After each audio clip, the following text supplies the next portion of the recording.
Today at the Chokeslam Wrestling Report, we go through the two signings that happened over the week with Timothy Thatcher and Kross, plus AEW problems behind the curtain with the women's division, plus a wrestler who you have not seen in a while and you're probably wondering why.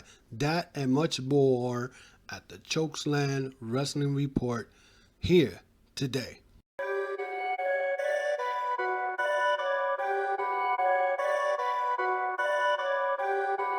Perfect.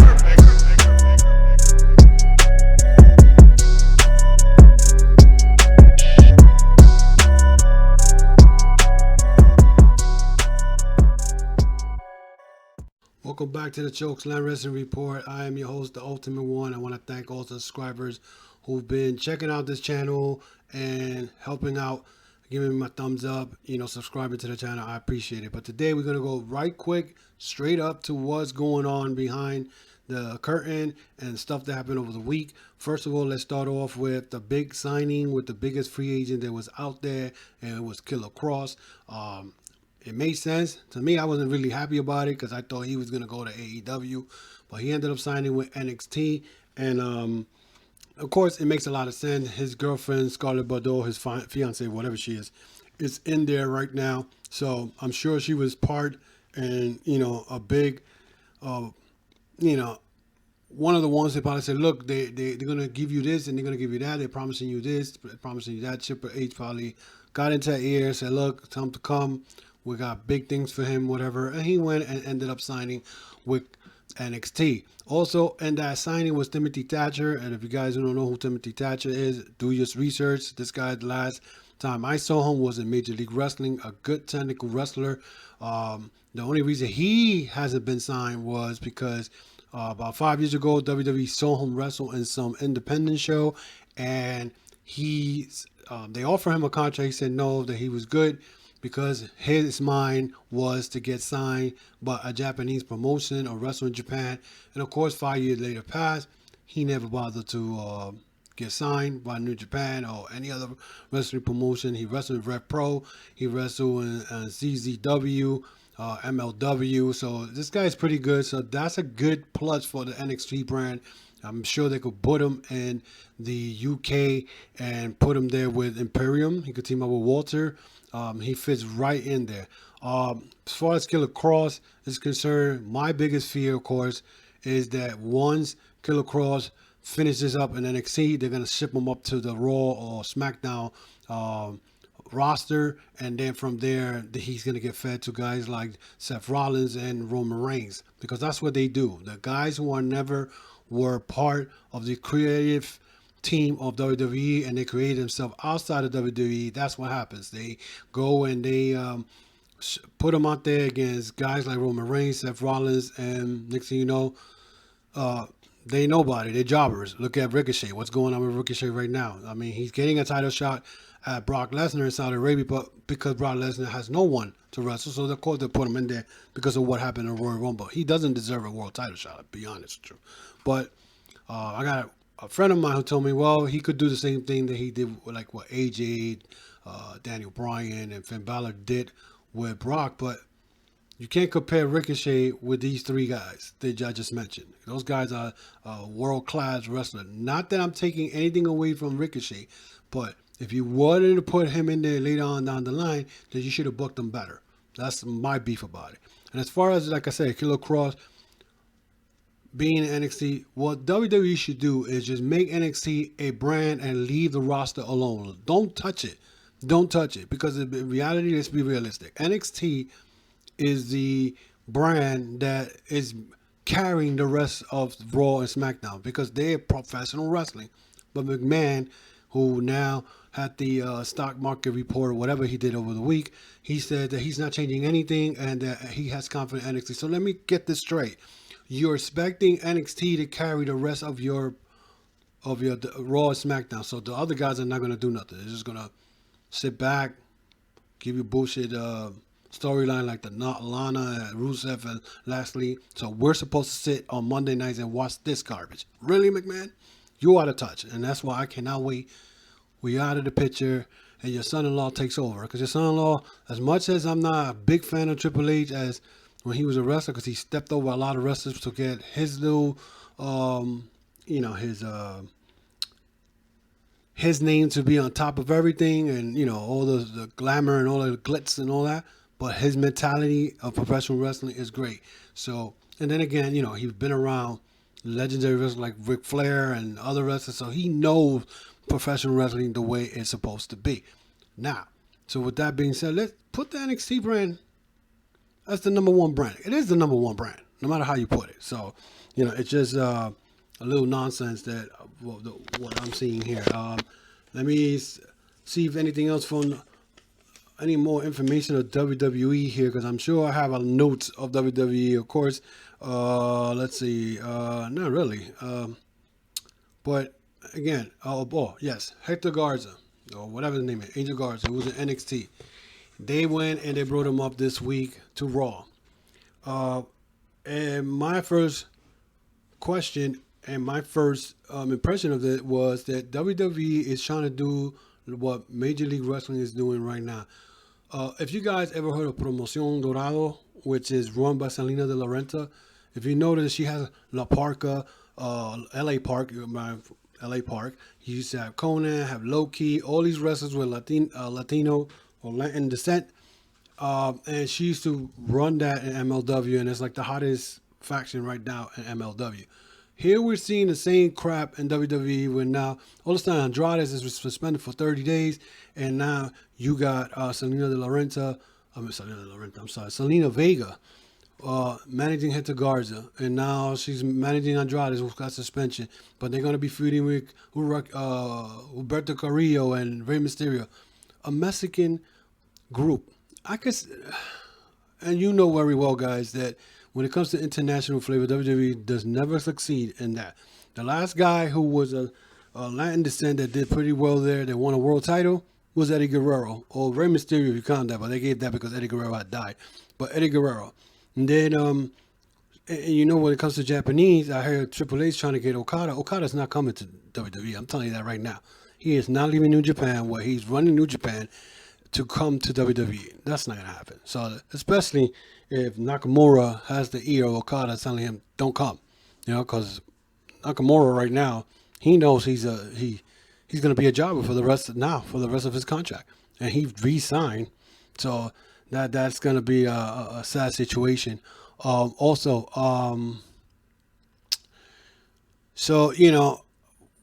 thing with them having all these Mexican wrestling now, but you could definitely going to see once Andrade comes back, it's going to be Andrade, Garza versus Mysterio and Carrillo, and we're going to have that for 3 weeks in a row.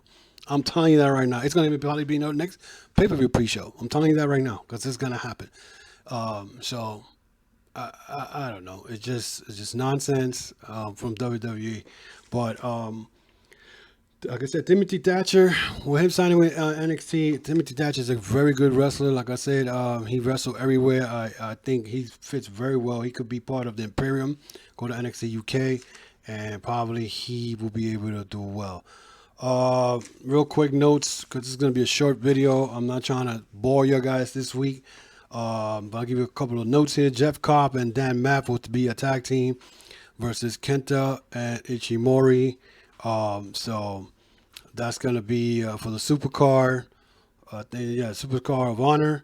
Other Ring of Honor notes here. I believe Messy Squad has been added to a 6-man tag versus Amazing Red, Will Ospreay, and Rocky Romero for the 6-man tag. So that's going to be something to look forward to. And now we're going to get into the AEW stuff. The AEW stuff, as you guys saw this week, we're going to see a lot of...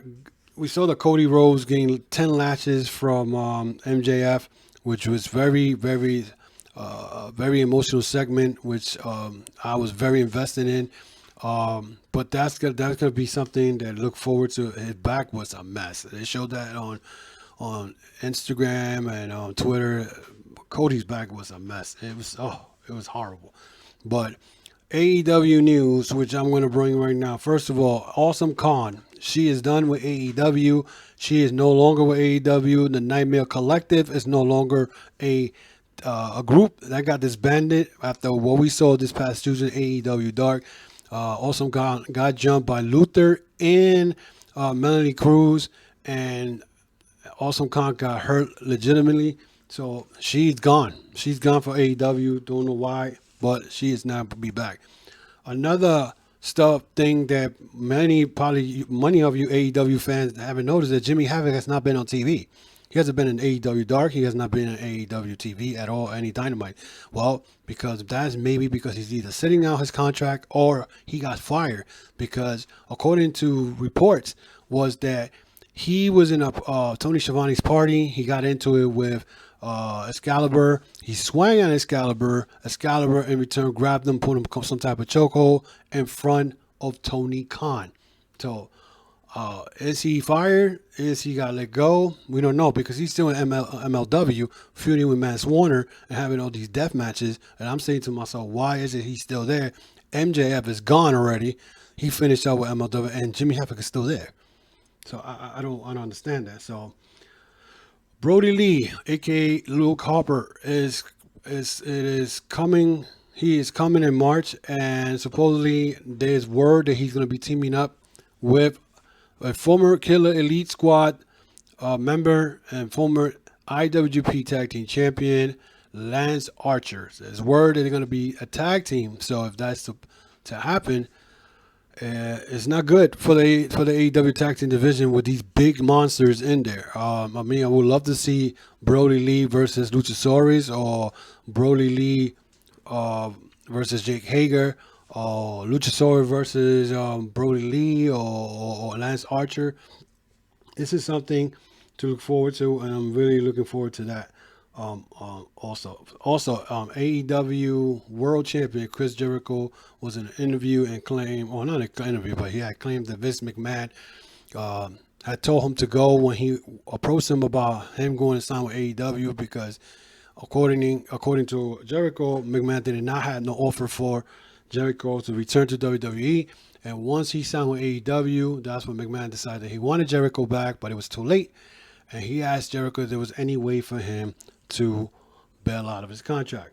So, but it goes to show you, this is not the first that has happened. And the Jericho Cruise, Scott Hall mentioned that was something similar that happened with him in 1996, when McMahon did not have a contract for him. So he went to WCW, and once he signed, he wanted Razor Ramon back. But you know how it is. So this, and also, real quick, before I leave out of here, Tessa Blanchard, again, on the news. She made some interview. She had finally spoke. Excuse me for a minute. She finally spoke about the situation that she was accused of. And she mentioned something to the effect of, some people make mistakes in the past.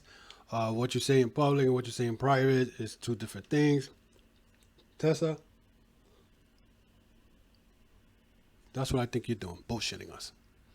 Because you just don't know when to be quiet. I mean, if you keep bringing the present and the past about how you've been mistaken in the past or whatever, that means to tell me you did abuse and bully these women.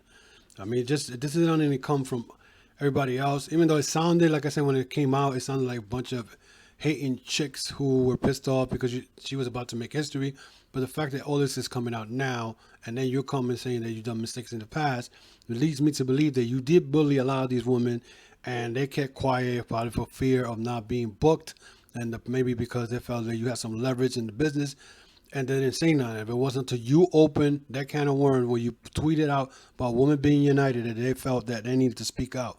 So, to me, it's kind of suspect, because now it makes me believe, after reading that article, you keep saying the past and the present, and what you say in public and what you say in the past, that you probably did bully this woman. If you use the N-word, maybe not in public, but you probably had done it in private. So, hey, you said public and private, so I'm just referring to what you said.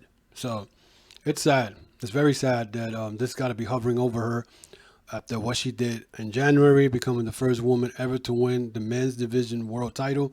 And I would say just be quiet. Stop talking. Don't get into the press. just be quiet. Just silent is the best way to just do. Speak louder than word when you're silent. Don't say nothing. You know what I'm saying? Just keep doing your work, keep doing your job, and that's it. Get it over with. But anyway, guys, that's it for today. Once again, I want to thank all you guys for supporting the podcast. And those who have subscribed, I thank you.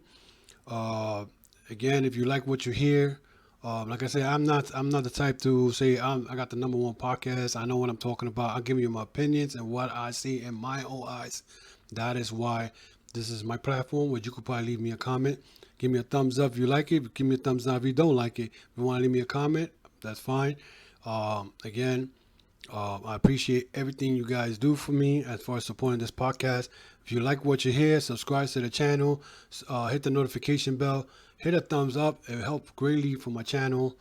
I'm on the road for 4,000 views. I'm there. I'm getting close. Support the channel. If you want more information, check up the top of my YouTube channel, and you see my Facebook, Twitter, and Instagram links, and also my Anchor podcast, which is also on Apple, Spotify, Google, any major platforms that you listen to your audio podcast. I do that on Mondays and Thursdays. You could check that out and give me your feedback on that also. But then again, I thank everybody who supported the podcast. Until then, guys, I'll see you next week. Right now, this weekend, you have the still new beginnings. This weekend, we had Jon Moxley, the IWGP U.S. champion, versus Minoru Suzuki. That match is going to be great. Check it out. I think it's today or already happened, or it's going to be tomorrow. But check it out. I believe it's tomorrow. So check it out. That's going to be a good match. Until then, I'll see you guys next week.